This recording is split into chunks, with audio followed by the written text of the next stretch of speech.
Epic comeback, kata itu layak kita sematkan untuk Persebaya Surabaya yang mana secara dramatis berhasil comeback dari tim tamu, tim kuat yaitu Persija Jakarta. Ini pertandingan big match antara dua tim lawas, dua tim legend, dua tim juara yang pernah sama-sama menyicipi juara Liga Indonesia harus bertemu di Stadion Gelora Bung Tomo. Wow, ini skor berakhir dengan 2-1. Dan dengan kemenangan ini semakin membuat Persebaya Surabaya kokoh di puncak klasmen. Sembari menunggu pertandingan antara Persib Bandung melawan Borneo. Yang mana jika dimenangkan oleh Borneo maka akan menggeser Persebaya dari puncak klasmen. Dan jika Persib Bandung yang menang maka Persebaya tetap kokoh di puncak klasmen. Berarti sebenarnya yang paling tepat ini yang diharapkan oleh supporter Persebaya atau bonek pasti seri. Karena jika Persib Bandung dan Borneo ini berakhir dengan skor seri, maka di klasmen Persebaya akan unggul 2 poin dari Borneo dan unggul 3 poin daripada Persib Bandung. Seperti itu guys.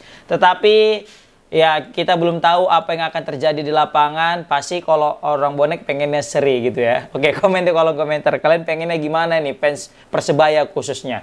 Oke, kita lihat dari starting line up. Memang kalau dari segi pertandingan ini asli layak dikatakan pertandingan big match. Jual beli serangan terjadi guys. Ini menandakan memang pertandingan ini berkualitas. Ditambah lagi memang kedua tim memiliki pemain bintang. Jadi terasa permainan ini berada di level tertinggi. Belum lagi mereka itu Persija ya, meskipun mereka bersatu sebagai tim tamu, tapi mereka tak gentar memberikan serangan-serangan ke gawang Persebaya guys. Persebaya juga ketika di awal babak pertama memang terlihat kendor ya, terlihat tidak seperti mana Persebaya Surabaya. Tetapi ketika setelah babak pertama mereka memasuki babak kedua mulai mengambil inisiatif serangan habis-habisan sehingga gol pun tercipta dari Flavio dengan M. Roshid guys. Oke, sebelum kita bahas jalannya pertandingan kita lihat dulu dari starting line up. Dari starting line up bisa kita lihat kiper masih tetap dipegang Andika. Andika juga melakukan save. Sebenarnya kiper kedua tim ini sama-sama melakukan save yang mahal, save yang krusial. Andika dari Persebaya dan Andri Tani dari Persija Jakarta. Bahkan di gol kedua itu aku sempat shock juga dengan penyelamatan Andri Tani ya. Yang mana berhasil meng-save tendangan daripada Bruno Moreira yang gitu super kuat di dalam kotak penalti tapi masih bisa di-save guys. Tapi sangat disayangkan save yang begitu brilian daripada Andri Tani tetap dianggap gagal. Kenapa? Karena setelah itu M. Roshid langsung menyambut hasil muntahan tendangan Bruno Moreira dan langsung melesahkan sebuah gol cantik ke pojok gawang guys. Sangat disayangkan ya. Oke, kita lihat dulu dari starting line up. Andika tadi sudah kita bahas, baru juga di lini pertahanan memang duet Kadek sama Slavko Damjanovic ini betul-betul duet solid ya. Berapa kali kita lihat memang dari starting line up pasti memainkan dua back ini dan juga selalu memberikan hasil yang positif. Sehingga daripada kiper Andika itu merasa nyaman karena ada dua center back ini sebagai tembok terakhir ya. Baru juga ada Catur dari si sayap kanan, back sayap kanan, baru di back sayap kiri di situ ada Tata yang rajin sekali melakukan overlapping. Ya baik itu dalam menyerang maupun juga dalam bertahan juga sangat aktif.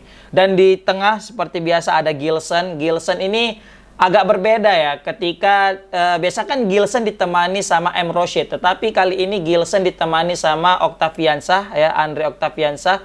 Cobra kalau kata bilang ya.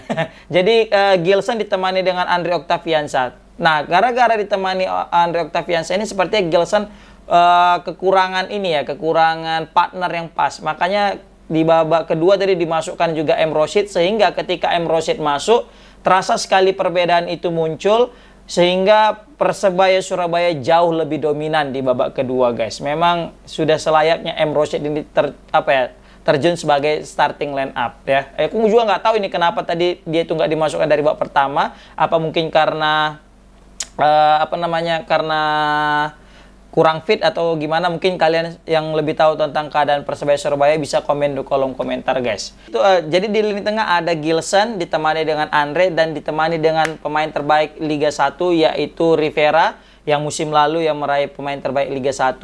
Nah, di sini sebenarnya tiga gelandang ini memang cukup apik lah. Tetapi kita mesti tahu gelandang daripada Persija juga nggak kalah apik, sehingga lini tengah ini juga ya sangat solid di antara kedua tim ini, guys. Kemudian kita masuk ke lini serang. Lini serang seperti biasa di sini ada Flavio Silva di depan, baru juga ada Bruno yang setia menemani Flavio. Nah, di sini ada yang berbeda. Di situ ada Kasim Botan yang terjun sebagai starting line up, guys. Nah, hingga akhirnya Kasim Botan pun diganti juga gitu ya kan.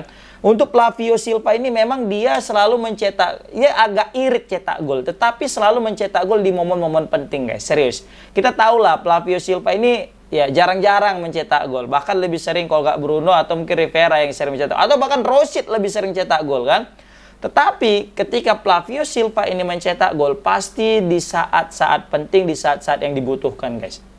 Bayangkan Persebaya Surabaya tertinggal 1-0 hingga babak kedua, dan mental Persebaya juga patut diacungi jempol, ya kan. Meskipun mereka dalam keadaan tertinggal, mereka tidak panik, mereka tetap menggempur pertahanan Persija dan akhirnya berbuah gol melalui kaki Flavio Silva yang memanfaatkan tendangan di scrimmage ya di dalam kotak penalti, dan di situ sempat membentur bisa kita bilangnya kaki daripada bek Persija sehingga bolanya berubah arah sedikit. Aku salut juga nengok tendangan Flavio Silva itu ya. Kenapa aku salut? Tendangannya itu aku pikir tadi pelan gitu kan, karena agak jauh ya kan, meskipun dalam kotak penalti tapi agak jauh. Rupanya kencang tendangan Flavio Silva ini ya kan, deras dan boom, masuk 1-1, guys. Ya, baru juga Bruno ini luar biasa, karena Bruno lah makanya bisa lahir gol di babak kedua tadi, guys, dan gol kedua. Oke, kita bahas dari ini dulu ya, dari babak pertama tadi. Kalau dari Persija di sini ada yang menarik, guys. Ada duet Gustavo dengan Marco Simic. Asli ini duet yang mungkin bisa menjadi opsi juga untuk Persija Jakarta ke depannya, guys. Karena jujur aku melihat ini duet yang berbahaya ke depannya jika memang betul dikonsistenkan sama Coach Pena ya. Karena di sini Gustavo juga bermain gacor, Simic juga bermain gacor. Asli. Ya kan, bahkan Simic hampir saja mencetak gol. Tetapi sayang sekali peluang dia yang di menit berapa? 80-an tadi itu ya. Itu masih membentur Mister Gawang, bahkan komentator aja udah sempat bilang gol gitu kan. Rupanya bolanya keluar. Kasian ya, sayang sekali. Padahal itu Persija mau momentum besar untuk menyamakan kedudukan, guys. Oke. Dari lini depan biasa ada Gustavo, Simic, dari tengah ada Gayos ya kan. Gayos mana yang ngomong ini bener ya kan? Gayos ya. Kalau biasanya bilang kayak dia itu dibaca Y mungkin ya. Oke, baru ada Firza Andika juga sempat melakukan tendangan spekulasi dari jarak jauh tapi masih bisa ditepis sama Andika. Dari Andika nendang ke Andika. Andika save ya kan. satu Firza Andika, satu Andika. Oke, satu lagi Andika Ramadhani. Selanjutnya ya seperti biasa, back daripada Persija juga back mahal, guys. Siapa yang nggak kenal di situ, ada Kudela, Ferrari, Rizky Ridho. Ini back timnas back paling solid sebenarnya ini ya kan. Tetapi yaitu ngototnya main Persebaya Surabaya dapat memecahkan bisa kita bilang ya, memecahkan tembok yang super keras dari Persija Jakarta, guys. Oke. Kita bahas aja dulu dari pertandingannya. Dari babak pertama tadi Gustavo sempat ada peluang tapi masih bisa diblok sama si Tata, yang mana dia itu ngeblok tendangan Gustavo yang sudah ada di depan gawang. Baru juga ada Firza tadi yang tendangan roket yang aku bilang tadi di menit 30 tapi masih bisa di-save oleh Andika. Kemudian juga di menit 42 disitulah Persija Jakarta unggul melalui sepakan penalti oleh Gustavo. Gustavo memang kalau udah nendang penalti cukup tenang sehingga bisa kita lihat dia bisa mengelabuhi kiper Persebaya yaitu Andika, guys. Kemudian tadi itu bahkan Persija Jakarta hampir saja menggandakan keunggulan ya. Andai saja Rio Matsumura tadi itu placingnya itu tadi tipis dari Mister Gawang ya. Kalau masuk tadi 2-0 itu bakal berat perjuangan daripada anak-anak Surabaya untuk mendapatkan 3 poin di pertandingan sore kali ini, guys. Kemudian di situ juga ada gol di menit ke-62 melalui Flavio. Di situ ada umpan Rivera ya. Yang mana belum gol. Menit 62 belum gol. Disinilah momentum awal. Kenapa? Karena mereka mendapatkan on target pertama mereka, guys. Jadi Flavio Rivera ngumpan, di situ ada Flavio dan disundul guys. Karena Persebaya ini kan agak macet di lini serang. Terakhir mereka dapat on target melalui Flavio, dia nyundul dan ditangkap sama Andri Tani. Nah, itu menit 62. Akhirnya di menit 67 Flavio bisa mencetak gol. Ya kan, berhasil mencetak gol dari kemelut. Itu scrimmage depan gawang, bola liar jatuh di Flavio dan boom, langsung tendang 1-1 guys. Dan ini hebatnya Persebaya ini bisa mencetak gol 2 gol dalam 5 menit guys. Ini nggak tahu nih kenapa Persija Jakarta kayaknya konsentrasinya menurun di akhir-akhir pertandingan, di babak kedua, khususnya di pertengahan babak kedua. Ini mereka ini konsentrasinya seperti lagi menurun sehingga mudah sekali dieksploitasi oleh anak-anak Persebaya. Bayangkan 5 menit 2 gol guys. Ini kebobolan gawang Persija Jakarta guys.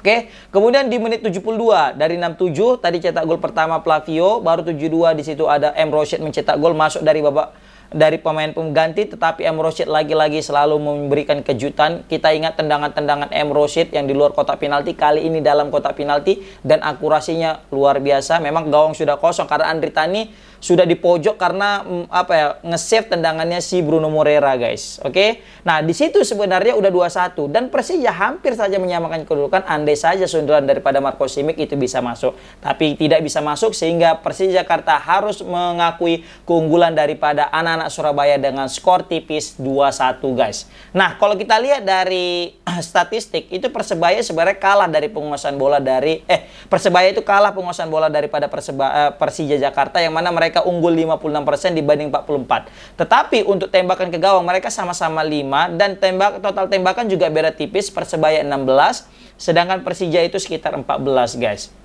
Dan dari jumlah operan dan juga jumlah akurasi operan itu Persija Jakarta lebih unggul juga daripada Persebaya Surabaya guys. Begitu juga dengan kreasi peluang. Persebaya unggul lagi daripada Persija Jakarta unggul daripada Persebaya.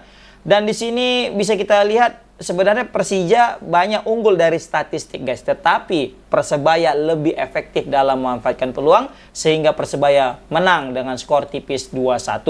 Ini menjadi kita bilang ya, hari yang menyenangkan bagi anak Persebaya karena selain mereka menang daripada tim ibu kota, mereka juga berhasil mengamankan puncak klasmen dan mengatakan di Persebaya Surabaya. Biasanya di Surabaya panas, kali ini agak dingin ya kan, gara-gara mereka lagi berada di puncak klasmen guys. Selamat kepada Persebaya Surabaya. Kita menanti bagaimana pertandingan malam ini antara Persib Bandung melawan Borneo FC. Semoga aja ya menampilkan penampilan terbaik dan aku yakin anak-anak Surabaya pengennya hasil seri atau mungkin hasil yang beda. Isi komen di kolom komentar. Dan semangat untuk Persija Jakarta untuk menampilkan penampilan yang lebih baik lagi ke depannya. Oke.